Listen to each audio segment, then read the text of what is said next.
Clip आहे तुम्हाला दाखवतो. त्या मिळमध्ये विमानतळ बांधतो दोन सांगितलं. आमची लोक काय म्हणते माहितीये का, साहेब आपली माणसं बसला जाताना 500 रुपये मागितलं तर 200 देते आणि विमानाला नेणार तुला.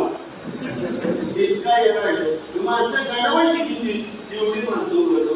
त्याला तर जरा वेळ दिला असता ना तुम्ही, खासदार बेकार झालं तर म्हणून ताजमहल सुद्धा बांधतो. काय गॅरंटी नाही. आणि जर आमदार असताना एवढा ताप दिला आपल्या तालुक्याला, एवढं वाटलं केलं, आदरणीय ताई असतील, आदरणीय शंकरराव अण्णा जगताप असतील, त्यांनी काही पण असू द्या आणि त्यांनी राजकीय सुसंस्कृतपणा दाखवला होता. आज त्यांनी त्यांचं जे आणलेलं साहित्य आहे, रोजचे 500 रुपये कमवणाऱ्या महिलांचं सुमारे 1 लाख रुपयाचं नुकसान त्याच्या गुंडांनी केलं का. बूथ कमिटीची बैठक अरे गुंडगिरी करताय कोण, तुम्ही करताय गुंडगिरी, आम्ही नाही गुंडगिरी करत. आमची माणसं सज्जन आणि सभ्य आहेत. ग्रामपंचायत सदस्याचं एखादा सांगितलं तू राजकारणामध्ये तो देतो, हा कोण म्हणतात झालं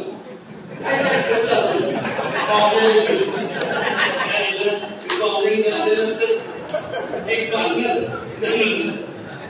तुम्ही विचार करा, ग्रामपंचायत बेसिक लोकशाही ती पहिली पाहिजे आणि लोकशाही सगळ्यात मोठी पाहिजे म्हणजे खासदारकी. मला सांगा, शेवटच्या 3 महिन्यात कोणी पण राजीनामा देतात निवड, बरोबर, निवडून का तडफड असतात. नाहीतर इलेक्शन लागणारे बघू, असं करू, तडफड करू, आम्हाला सांगू, महेश गोल करू, बाजूला सांगायचं असंच आपली स्कीम आहे. आम्ही स्कीम मध्ये नाहीये.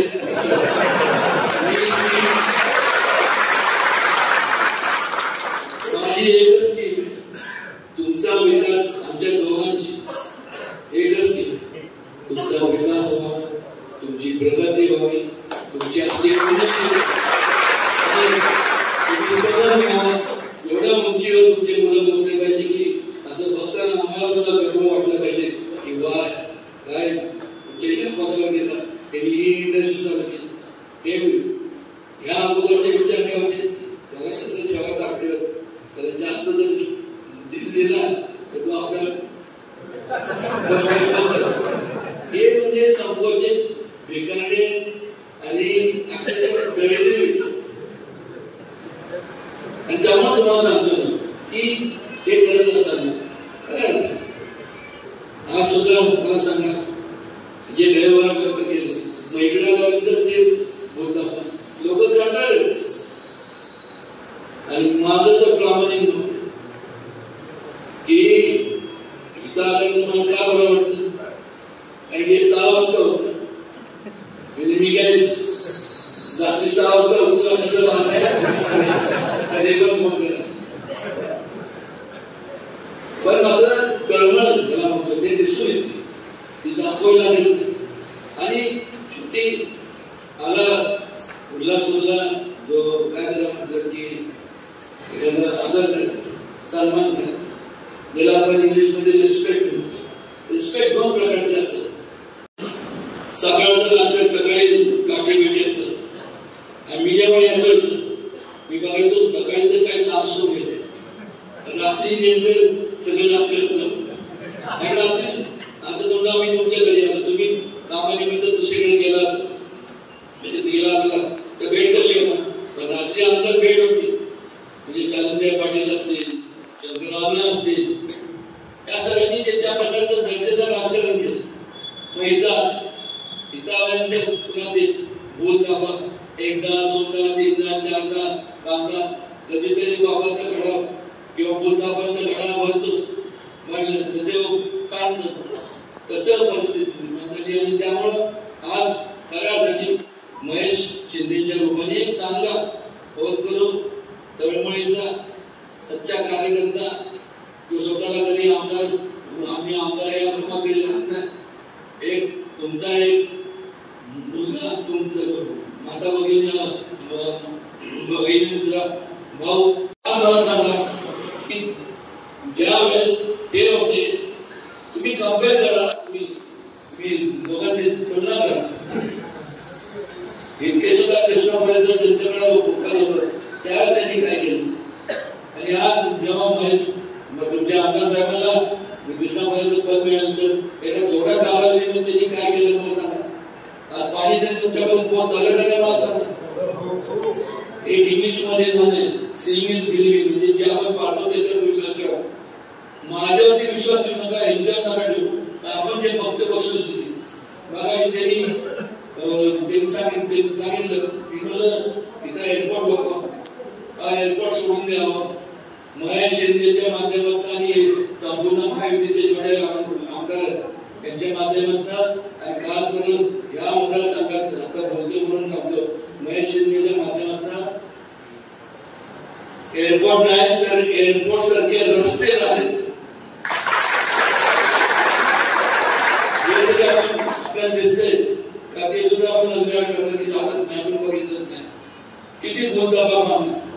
मला समजत नाही की जे लोक विस्थापित होऊन गेले तिकडे आंध्राच्या कपड्यावर गेले. अत्यंत प्रतिकूल परिस्थितीत मुंबईला आणि मोठ्या शहरामध्ये जाऊन एका बाबतीत मानलंच पाहिजे, हॅट्स ऑफ, सल्यूट. त्या लोकांनी तिथं शून्यातनं विश्व निर्माण केलं.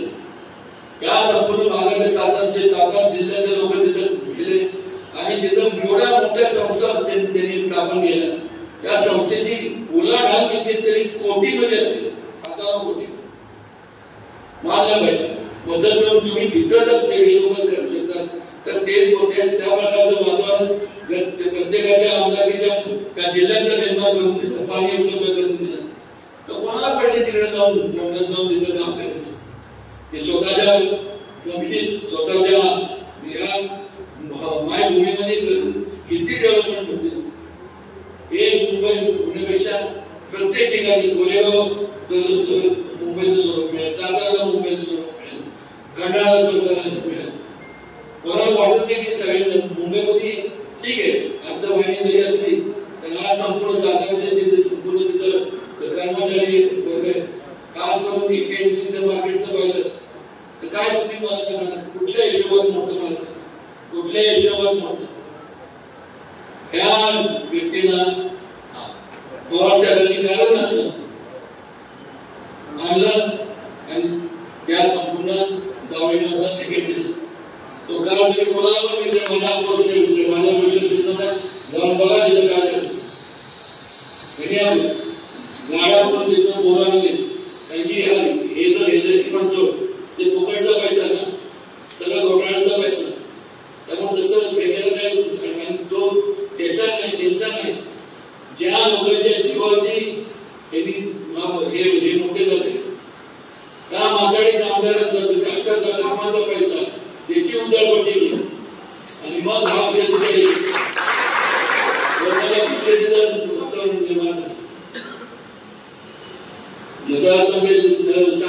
संघाची रचना बदलली. त्यावेळी इकडं शिवेंद्रराजे होते, त्यांना माहित होतं शिवेंद्रराजेंच्या विरोधात उभं राहिलं तर ते आपल्याला खरं नाही. मग ते आले तिकडं जे असते ना सापशिडीचा खेळ नव्हता ना, आपण बघितलंय ना सापशिडी खेळ आहे आपण लहानपणी सगळे हो का नाही सांगा. ते कसं असतं नंबर गेलं परत खाली लोक तशी ते निवडणूक आले की त्यांचं बोलणं काय असेल. आम्ही दरडाला शेतून जरी वाचला तरी तो निवडून येईल, ही बोलण्याची भाषा. लोकांना काय अपेक्षित आहे तुमच्या, जे अपेक्षित आहे ते करायचं नाही, त्याला बघा द्यायची. लोकांचे जे काही भावना आहेत त्याची कधी कदर करायची नाही. त्यांच्या कुटुंबात ते काय म्हणजे किती त्यांना कष्टाला सामोरे जावं लागतं हे पाहायचं नाही, हे तर लांबच राहील. पण मात्र स्वतःच्या म्हणजे निवडणुकीच्या काळात तळमळीने बोलतात, अक्षरशः एवढं तळमळीने बोलतात की लोक पण विचार करतात. बेबीच्या डेटापासून हा व्यक्ती एवढा बोलतोय की तळागाळातल्या लोकांबद्दल निवडून आम्ही हे करू ते करू, त्यांचं उत्कर्ष कसं होईल ते पाहू हे पाहू. पण मात्र निवडणुकीचा निकाल लागल्यानंतर याच लोकांनी अनेक वर्ष आपण पाहत आलोय, मी काय भविष्यवाणी सांगत नाही, जे घडलं आजपर्यंत 40-45 वर्षात त्याची मांडणी फक्त तुमच्या समोर करतोय. असं नाही की तुम्हाला माहित नाही असं नका. आणि मग काय केलं, निवडून आल्यानंतर मग स्वयंप्रमाणे त्याच तळागाळातल्या लोकांचं, त्यांच्या जीवावरती तुम्ही निवडून आला त्याच लोकांचा स्वयंप्रमाणे विसर पडतो. तुमच्या समर्थनामुळं खऱ्या अर्थाने यशवंत विचारांना तुम्हीच तिलांजली देणार, तुमच्या हातून तिलांजली देणार. एवढं एक प्रामाणिकपणे या ठिकाणी सांगायचं वाटतंय. या संपूर्ण या जिल्ह्यामधनं एक चांगला माणूस तुम्हाला भेटत नाही. म्हणजे असं काय, त्याचा अर्थ काय होतो, आपण आपलं सांग म्हणजे तुमच्या सहवासात असणारे सगळे असेच म्हणजे घोटाळेबाज लोकांचं आहे का, एकही चांगला मला नाही सापडता का. आपल्याला वाटतं पाठी कपडे बसलेले लहान बसलेलं दिसून येतं, पण सगळेच म्हणल्यानंतर काय फरक पडते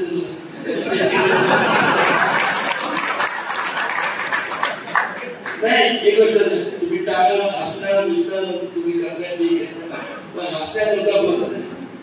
जो कोण असेल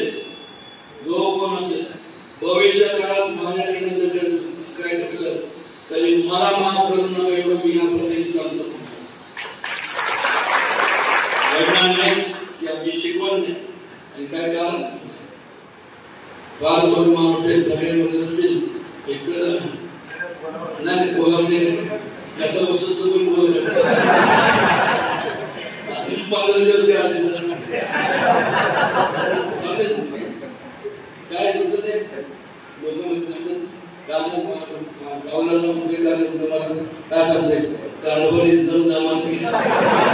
दमाने घेतो, पण एवढं दमाने घेणार नाही. दमान आणि हे सांगतो की दादागिरीची भाषा ही करतोय म्हणजे करत नाही याचा अर्थ करता येत नाही असं नाही. केली तर दादागिरी ऍक्च्युली काय असते की दाखवून देईल.